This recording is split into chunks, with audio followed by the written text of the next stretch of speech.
नमस्कार दोस्तों, SSC GD answer question series में आपका स्वागत है। और आज तारीख है 24 जनवरी 2023। आज का हमारा जो पहला क्वेश्चन है कि वर्तमान में डीआरडीओ के अध्यक्ष कौन हैं। तो इसको हम जल्दी से समझ लेते हैं डीआरडीओ के बारे में। इसका फुल फॉर्म है defence research and development organisation.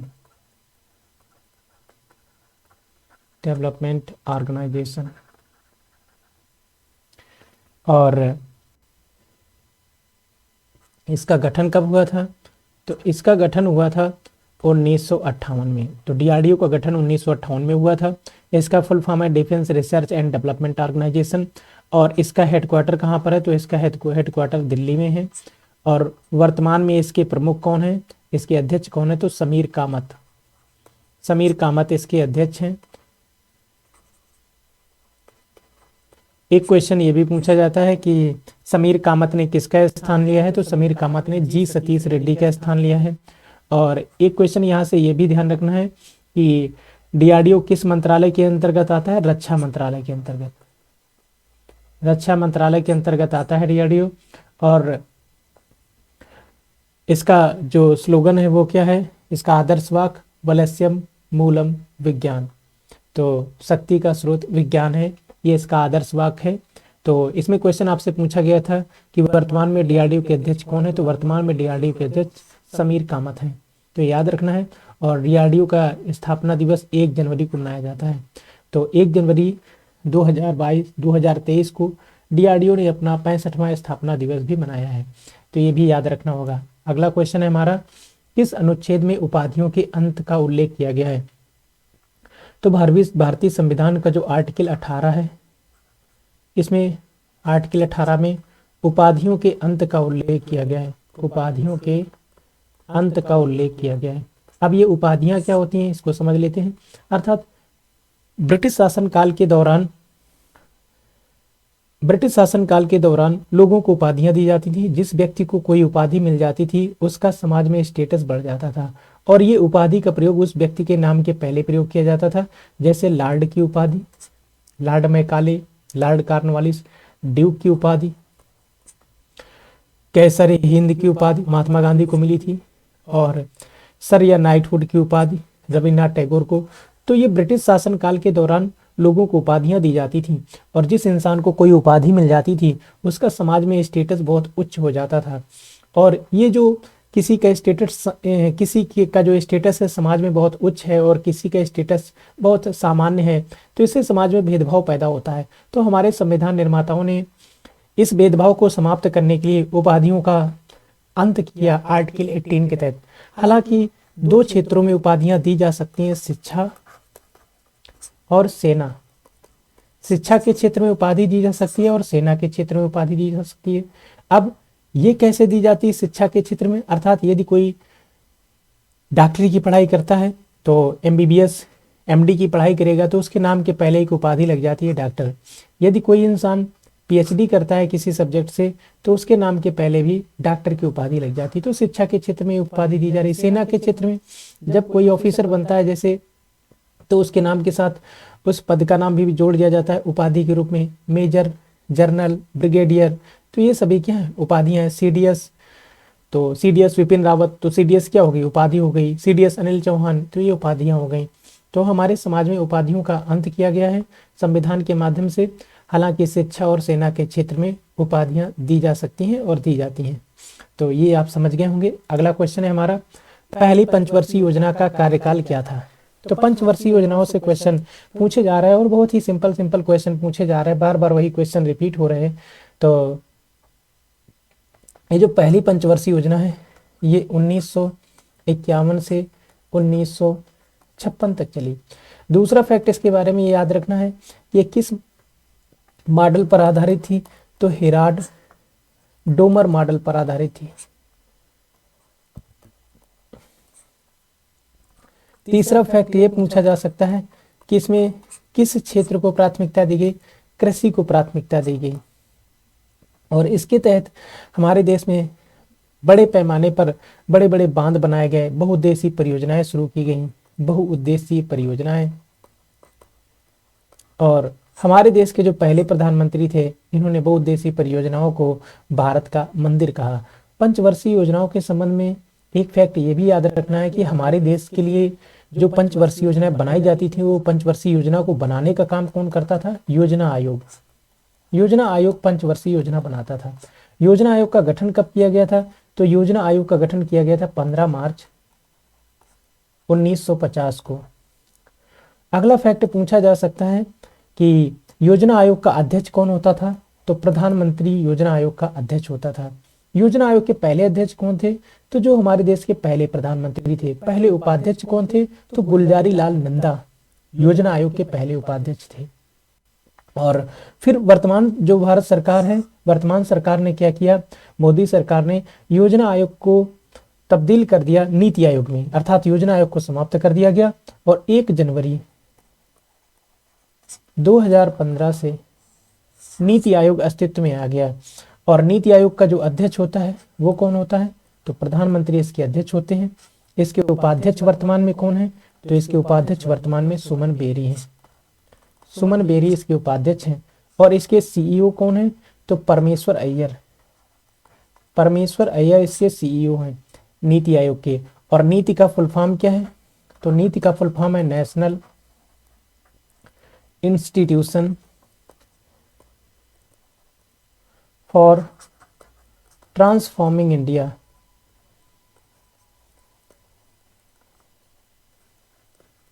ये नीति का फुल फॉर्म है। तो ये एक थिंक टैंक है। इसका गठन कब किया गया? 1 जनवरी 2015 को। तो नीति आयोग के पहले अध्यक्ष कौन थे? तो प्रधानमंत्री नरेंद्र मोदी थे। और पहले उपाध्यक्ष कौन थे? तो अरविंद पनगड़िया पहले उपाध्यक्ष थे। पहले सीईओ कौन थे? तो सिंधु खुल्लर पहले सीईओ थे। तो ये फैक्ट भी पूछे जाते हैं, इनको भी याद रखना है। और हाल ही में जो यूपी पेट का एग्जाम हुआ था, उसमें राष्ट्रीय विकास परिषद के बारे में पूछा गया था। राष्ट्रीय विकास परिषद। तो राष्ट्रीय विकास परिषद का गठन कब हुआ था? तो 6 अगस्त 1952 को। 6 अगस्त 1952 को राष्ट्रीय विकास परिषद का गठन हुआ था। क्वेश्चन ये पूछा गया था कि राष्ट्रीय विकास परिषद का काम क्या है, अर्थात क्वेश्चन ये था शायद कि जो पंचवर्षीय योजनाएं बनाई जाती थी योजना आयोग के द्वारा, उनको अंतिम रूप से स्वीकृति कौन देता था? तो राष्ट्रीय विकास परिषद। इसका गठन कब हुआ? 6 अगस्त 1952 को। इसका अध्यक्ष कौन होता था? प्रधानमंत्री ही इसके अध्यक्ष होते थे और सभी राज्यों के मुख्यमंत्री इसके सदस्य होते थे। तो शायद समझ गए होंगे। अगला क्वेश्चन है, पहली बार राजीव गांधी खेल रत्न पुरस्कार किसे दिया गया? तो इसे समझ लेते हैं। हमारे देश का खेल के क्षेत्र में दिया जाने वाला सबसे बड़ा पुरस्कार कौन सा है? तो राजीव गांधी खेल रत्न पुरस्कार। तो राजीव गांधी खेल रत्न पुरस्कार खेल के क्षेत्र में हमारे देश का सबसे बड़ा पुरस्कार है। लेकिन वर्तमान में इसका नाम बदलकर मेजर ध्यानचंद खेल रत्न अवार्ड कर दिया गया। ध्यानचंद खेल रत्न अवार्ड पुरस्कार। तो मेजर ध्यानचंद के नाम पर इस देश के सर्वोच्च पुरस्कार का नामकरण कर दिया गया। और पहली बार ये किसे मिला था? तो पहली बार विश्वनाथन आनंद को मिला था। विश्वनाथन आनंद को पहली बार राजीव गांधी खेल रत्न पुरस्कार दिया गया था। वर्तमान में भारत सरकार ने अगस्त 2021 में इस पुरस्कार का नाम बदलकर मेजर ध्यानचंद खेल रत्न पुरस्कार कर दिया गया। और मेजर ध्यानचंद के सम्मान में, जो हॉकी के जादूगर कहे जाते हैं, उनके सम्मान में ऐसा किया गया था। ठीक है, तो ये देश का सर्वोच्च पुरस्कार है। एक फैक्ट यहाँ से ये पूछा जाता है, इसकी पुरस्कार राशि कितनी है? तो 25 लाख रुपए इसकी पुरस्कार राशि है। वर्तमान का फैक्ट भी यहाँ से याद रखना है कि 2022 का जो मेजर ध्यानचंद खेल रत्न पुरस्कार है, ये किसे दिया गया? तो टेबल टेनिस के एक खिलाड़ी हैं हमारे देश के, जिनका नाम है शरत कमल। तो शरत कमल को 2022 का मेजर ध्यानचंद खेल रत्न पुरस्कार दिया गया। तो ये बात भी याद रखनी है, किस खेल से संबंधित है? टेबल टेनिस से संबंधित है। तो प्रत्येक फैक्ट आपके लिए मोस्ट इंपॉर्टेंट है। हमने आज ऑप्शन नहीं शामिल किए ताकि एक एक क्वेश्चन को अच्छे से एक्सप्लेन कर सकें। अगला क्वेश्चन है, राज्य की कार्यपालिका का प्रमुख कौन होता है? तो समझ लेते हैं। भारतीय संविधान का आर्टिकल 153 में क्या कहा गया है? 153 में कहा गया है कि प्रत्येक राज्य में एक राज्यपाल होगा। राज्यपाल अर्थात राज्यपाल के पद का उल्लेख किस आर्टिकल में है? आर्टिकल 153 में। लेकिन फिर इसके बाद क्या हुआ? 7वां संविधान संशोधन हुआ 1956 में, और ये कहा गया कि एक ही व्यक्ति को एक से अधिक राज्यों का राज्यपाल बनाया जा सकता है। अर्थात ओवरऑल निष्कर्ष ये निकला कि राज्यपाल के पद का उल्लेख हमारे संविधान के आर्टिकल 153 में है। और भारतीय संविधान का जो आर्टिकल 154 है, इसमें क्या बताया गया है? आर्टिकल 154 में बताया गया है कि जो राज्य की कार्यपालिका है, राज्य की कार्यपालिका, इसका प्रमुख कौन होगा? अध्यक्ष कौन होगा? राज्यपाल। क्योंकि आर्टिकल 154 में कहा गया है कि राज्य की कार्यपालिका शक्तियां राज्यपाल में निहित होंगी, राज्य की कार्यपालिका शक्तियां राज्यपाल में निहित होंगी, और राज्यपाल इन शक्तियों का प्रयोग मंत्रिपरिषद की सलाह से करेगा। और मंत्रिपरिषद का अध्यक्ष कौन होता है? मुख्यमंत्री राज्यों में। तो राज्य की कार्यपालिका का अध्यक्ष कौन होता है? राज्यपाल। अगर पूछा जाए संघ या केंद्र की कार्यपालिका का अध्यक्ष, तो राष्ट्रपति होता है। तो ये चीज ध्यान रखना है। एक आर्टिकल ये भी याद रखना है, ये भी बहुत पूछा जाता है आर्टिकल 155 के बारे में, कि इसमें क्या बताया गया 155 में कि राज्यपाल की नियुक्ति कौन करेगा? राष्ट्रपति। राज्यपाल की नियुक्ति के बारे में बताया गया, अर्थात ये निर्वाचित नहीं होता, नियुक्त होता है। और इसकी नियुक्ति कौन करता है? राष्ट्रपति करते हैं। किस आर्टिकल के तहत करते हैं? 155 के तहत। तो ये बात 155 में बताई गई है। तो ध्यान रखना है, राज्यपाल की दोहरी भूमिका होती है हमारे देश में, क्योंकि ये प्रत्येक राज्य का एक राज्यपाल होता है और वो राज्य की कार्यपालिका का अध्यक्ष होता है। जिस प्रकार केंद्र में राष्ट्रपति संघ की कार्यपालिका का अध्यक्ष होता है, ऐसे ही प्रत्येक प्रांत में राज्यपाल राज्य की कार्यपालिका का अध्यक्ष होता है। दूसरी भूमिका इसकी क्या है? ये केंद्र के एजेंट के रूप में राज्य में काम करता है, अर्थात केंद्र का एजेंट राष्ट्रपति के एजेंट के रूप में। ये राष्ट्रपति को हर 15 दिन में उस राज्य की कानून व्यवस्था के बारे में रिपोर्ट भेजता है। अगर ये अपनी रिपोर्ट में जिक्र कर देता है कि यहाँ राज्य का शासन प्रशासन संविधान और कानून के आधार पर नहीं संचालित किया जा रहा, तो राष्ट्रपति वहां पर राष्ट्र शासन लगा सकते हैं। तो ये चीज ध्यान रखना है। अगला क्वेश्चन है, राष्ट्रगीत वंदे मातरम की रचयिता कौन है? तो पहला पॉइंट इसमें यह ध्यान रखना है, बंकिम चंद्र चटर्जी इसके रचयिता है। तो राष्ट्रगीत वंदे मातरम के रचयिता कौन है? बंकिम चंद्र चटर्जी। इन्होंने एक उपन्यास लिखा जो 1882 में अस्तित्व में आया, जिसका नाम है आनंद मठ। ये भी बहुत पूछा जाता है, आनंद मठ। तो इसी उपन्यास में इन्होंने इस गीत का उल्लेख किया, वंदे मातरम का उल्लेख किया। और एक क्वेश्चन यहाँ से ये पूछा जाता है कि बंकिम चंद्र चटर्जी ने पहली बार सार्वजनिक रूप से वंदे मातरम का गायन कहाँ पर किया था? तो 1896 में भारतीय राष्ट्रीय कांग्रेस का, इंडियन नेशनल कांग्रेस का कलकत्ता अधिवेशन हुआ। इस अधिवेशन में बंकिम चंद्र चटर्जी ने पहली बार राष्ट्रगीत को गायन किया, अर्थात राष्ट्रगीत का गायन किया। राष्ट्रगान के रचयिता कौन थे? तो राष्ट्रगान के रचयिता है रविन्द्रनाथ टैगोर। तो ये भी याद रखना होगा। अगला क्वेश्चन है, गोपाल प्रसाद दुबे किस नृत्य से संबंधित हैं? तो ये छऊ नृत्य से संबंधित हैं, गोपाल प्रसाद दुबे। अगला क्वेश्चन है, तीसरी पंचवर्षीय योजना का उद्देश्य। तो जो तीसरी पंचवर्षीय योजना है, इसका उद्देश्य अर्थव्यवस्था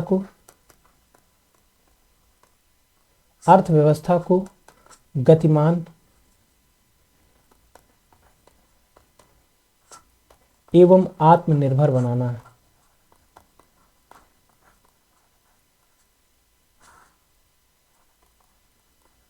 अर्थव्यवस्था को गतिमान एवं आत्मनिर्भर बनाना, ये उद्देश्य है तीसरी पंचवर्षीय योजना का। और तीसरी पंचवर्षीय योजना का कार्यकाल कब से कब तक चला? तो पहली पंचवर्षीय योजना 51 से 56 तक, दूसरी पंचवर्षीय योजना 56 से 61 तक, और तीसरी पंचवर्षीय योजना 1961 से 1966 तक चली। तो तीन पंचवर्षीय योजनाओं को संचालित किया। तीन पंचवर्षीय योजनाओं के बारे में हमने बताया है। ये पंचवर्षीय योजनाएं तो 12 संचालित हुई हैं। पहली पंचवर्षीय योजना 1951 से 56 कृषि को प्राथमिकता दी गई। दूसरी पंचवर्षीय योजना 56 से 61 उद्योगों को प्राथमिकता दी गई। तीसरी पंचवर्षीय योजना 1961 से 66 अर्थव्यवस्था को गति देना था और उसे आत्मनिर्भर बनाना था। तो आत्मनिर्भर भारत की बात इसमें वर्तमान सरकार कर रही है। तो इसका मतलब ऐसा नहीं कि आधी सी बात हो रही है। तो पहले की जो भी सरकारें थी वो भी अपनी अर्थव्यवस्था को आत्मनिर्भर ही बनाना चाहती थी। तो 1961 से 66 के दौरान ये योजना चली और ये योजना सर्वाधिक असफल रही। तो तीसरी पंचवर्षीय योजना सर्वाधिक असफल रही। इसका असफलता का कारण क्या रहा?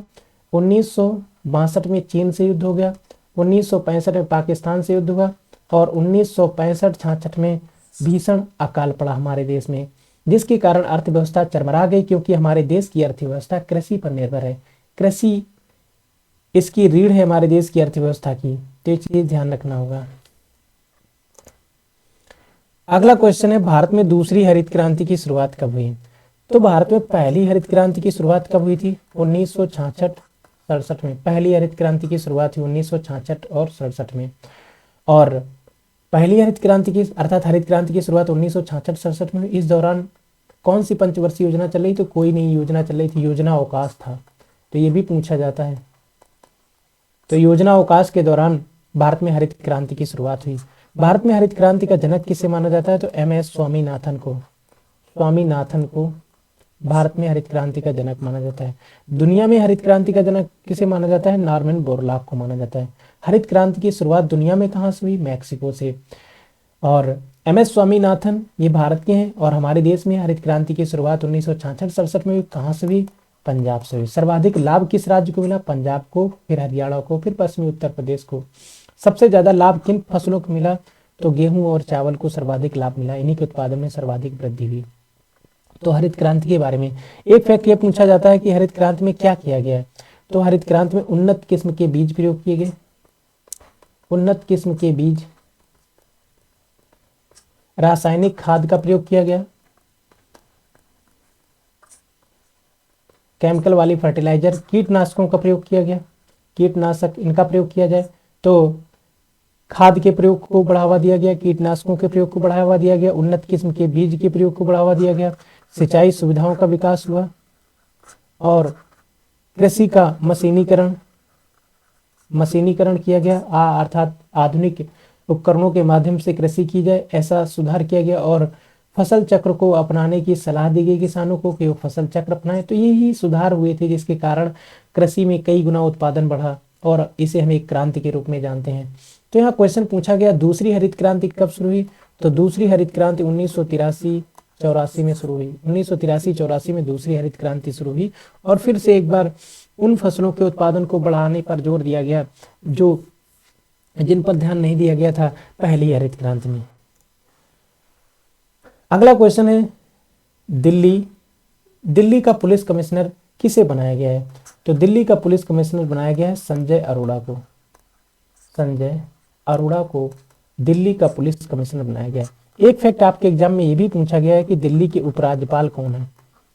तो दिल्ली के उपराज्यपाल भी पूछे जा चुके हैं, ये कौन है? तो विनय कुमार सक्सेना है, विनय कुमार सक्सेना, ये दिल्ली के उपराज्यपाल हैं। दिल्ली के मुख्यमंत्री कौन है? ये भी पूछे जा चुके हैं। तो दिल्ली के मुख्यमंत्री हैं अरविंद केजरीवाल।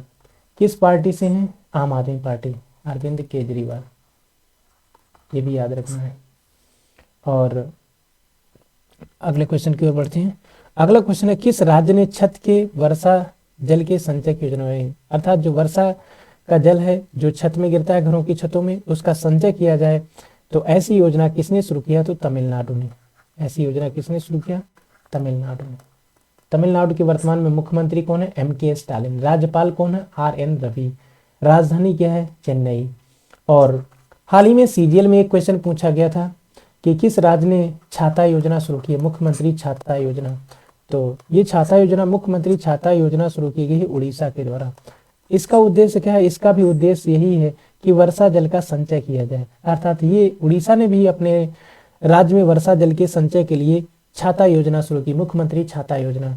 और तमिलनाडु सरकार ने ऐसी योजना शुरू कर रखी है कि सभी लोग अपने अपने घरों में जो छतें हैं उसमें वर्षा का जल कलेक्ट करें और उसको संचय करें। तो ये योजना ध्यान रखनी होगी तमिलनाडु की। ऐसे ही भारत सरकार ने कैच द रेन अभियान शुरू किया था। कैच द रेन अभियान अर्थात भारत सरकार ने मोटिवेट किया राज्यों को कि वो क्या करें, वर्षा के जल को कैच करें, अर्थात उन्हें वर्षा के जल का संचय करने के लिए प्रेरित किया गया और ये अभियान शुरू किया गया। अगला क्वेश्चन है स्वर्णिम चतुर्भुज योजना किन नगरों को जोड़ा गया इस योजना से। तो इस योजना को, ये योजना 1999 में तैयार हो गई और 2001 में ये योजना शुरू हुई और इसके तहत 4 बड़े नगरों को जोड़ना था, दिल्ली, मुंबई,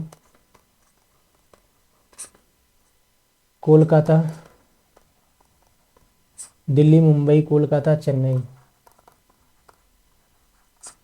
तो इन 4 बड़े महानगरों को जोड़ा जाना था, अर्थात दिल्ली, दिल्ली के बाद मुंबई और मुंबई के बाद चेन्नई और फिर कोलकाता।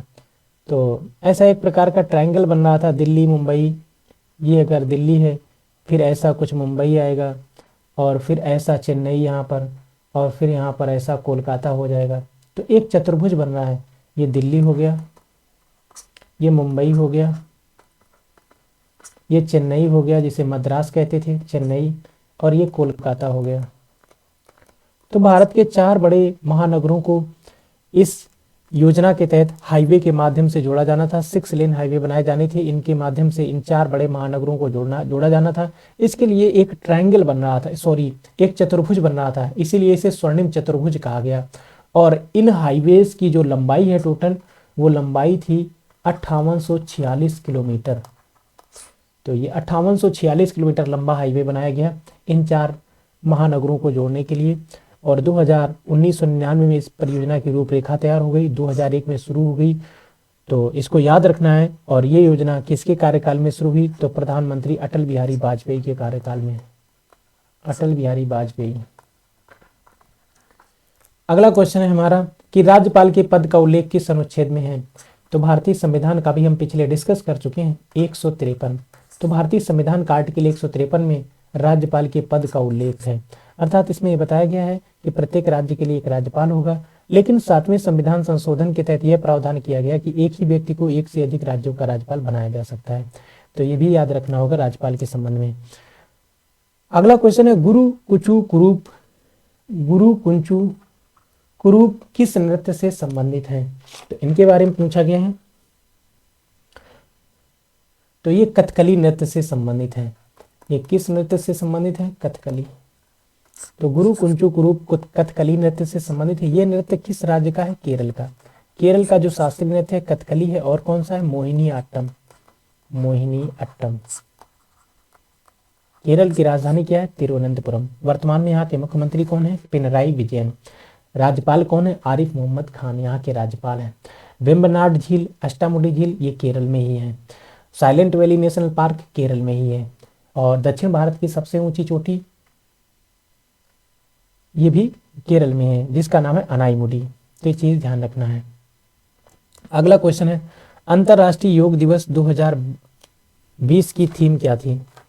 तो अंतर्राष्ट्रीय योग दिवस 2020 की थीम थी योगा फॉर हेल्थ। इसकी थीम थी योगा फॉर हेल्थ और योगा एट होम।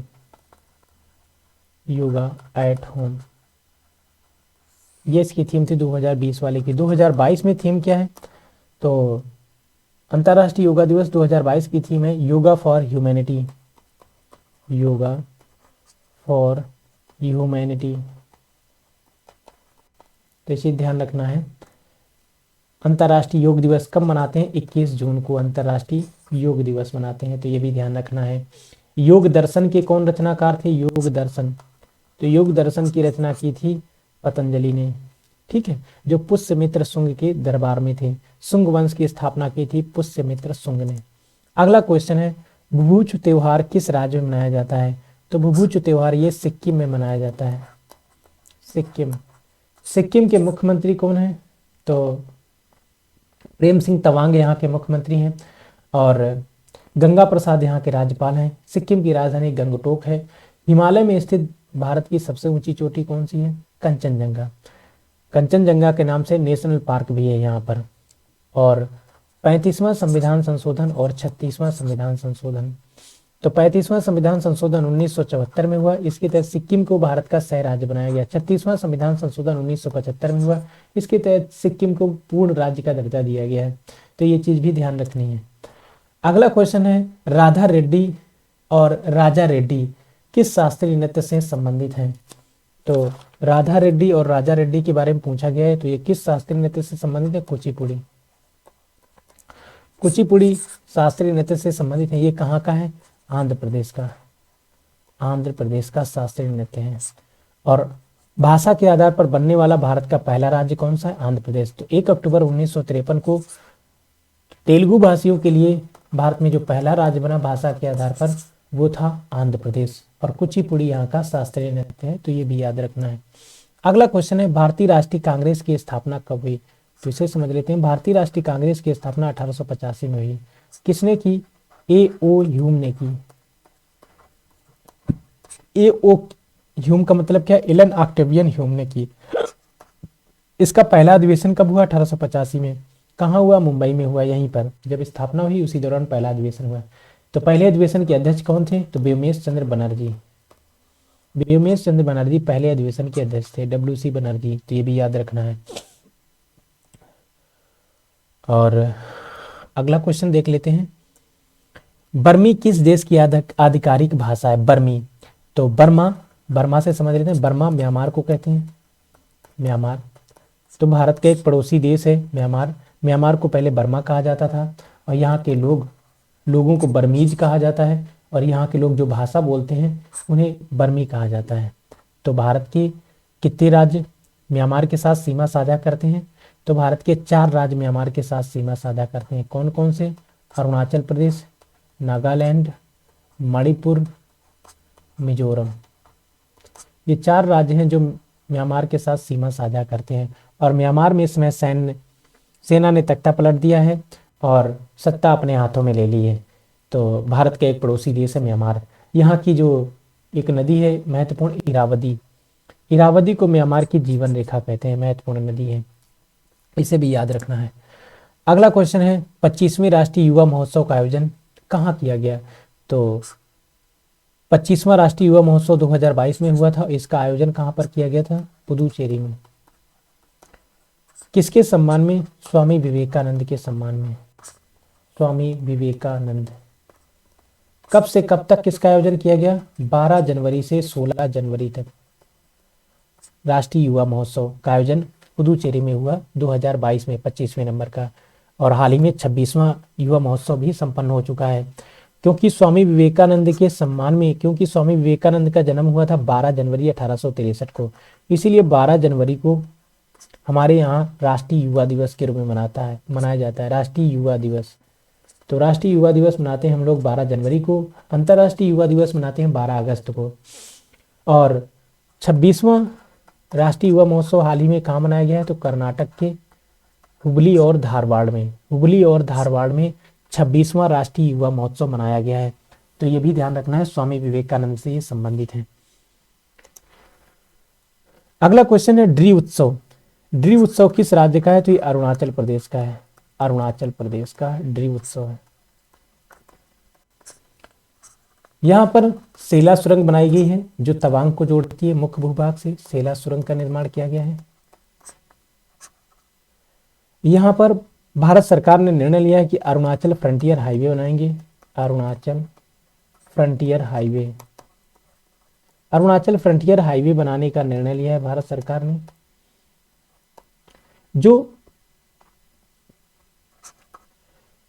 सीमा के समानांतर बनाया जाएगा। और यहाँ नाम दफा नेशनल पार्क भी बहुत पूछा जाता है पेपर में। यहाँ का नाम दफा नेशनल पार्क मोस्ट इंपॉर्टेंट है। यहाँ पर यांगयाप दर्रा है, यांगयाप दर्रा अरुणाचल प्रदेश में।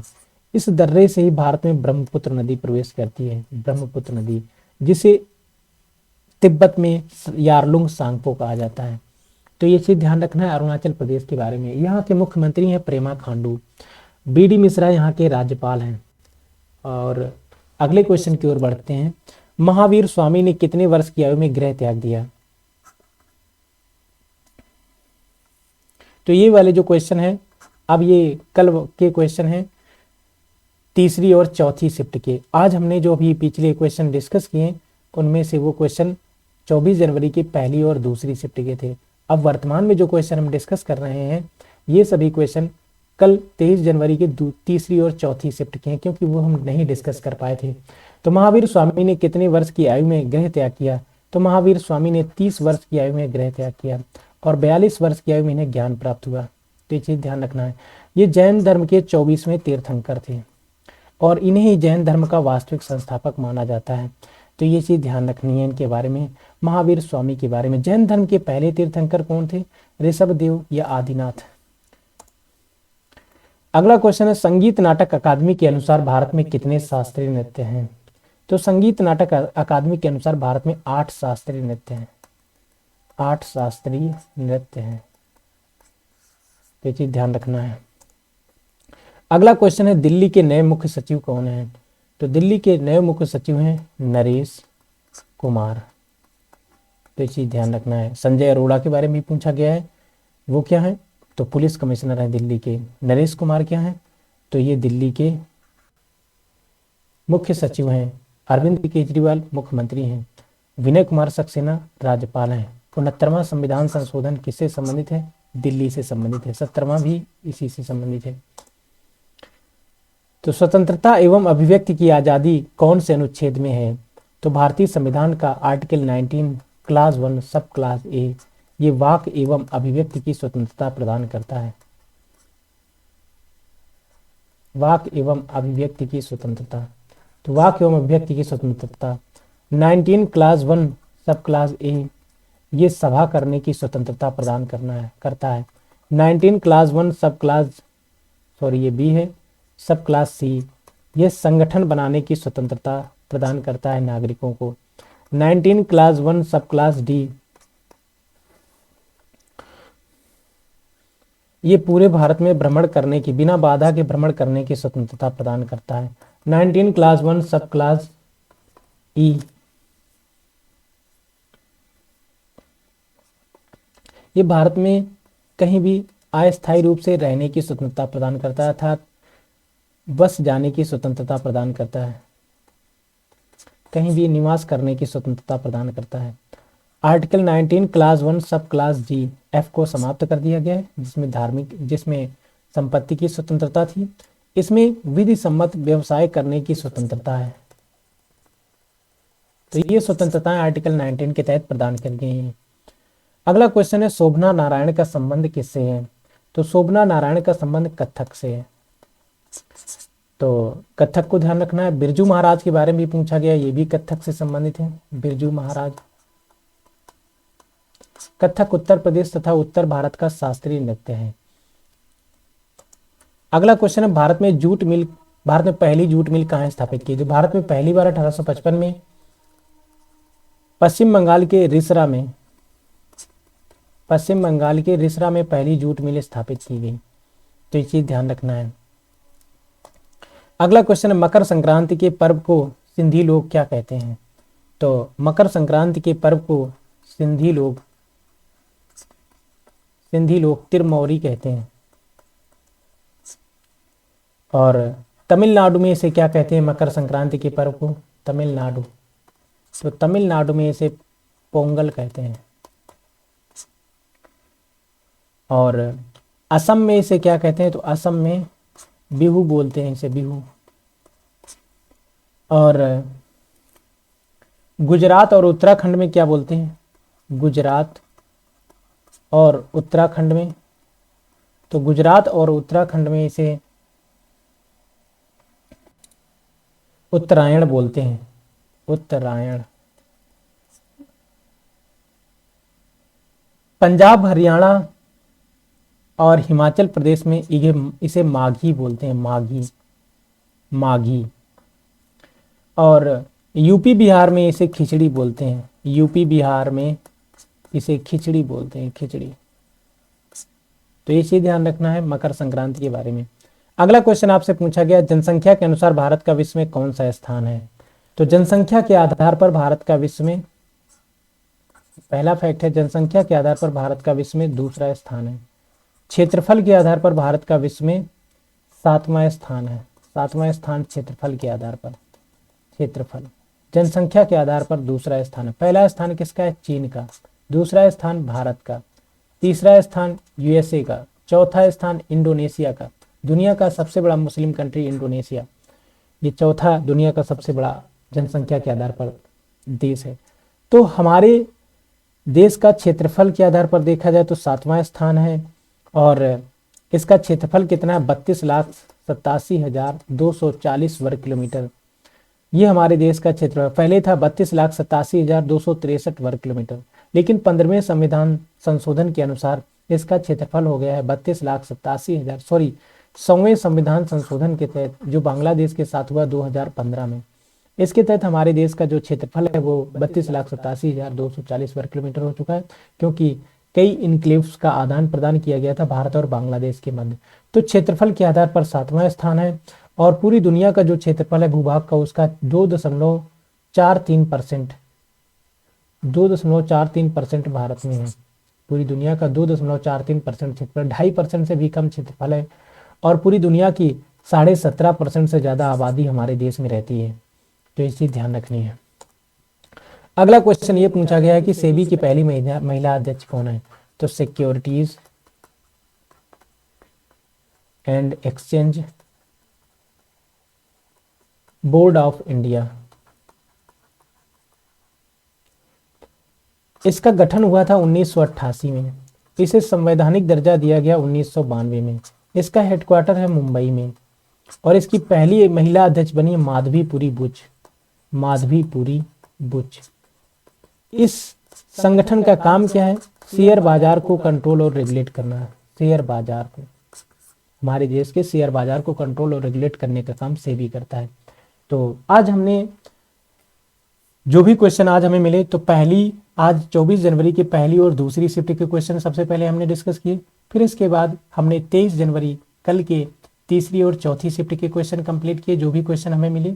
तो आज का हमारा लेक्चर कंप्लीट हुआ। Thank you for listening and watching.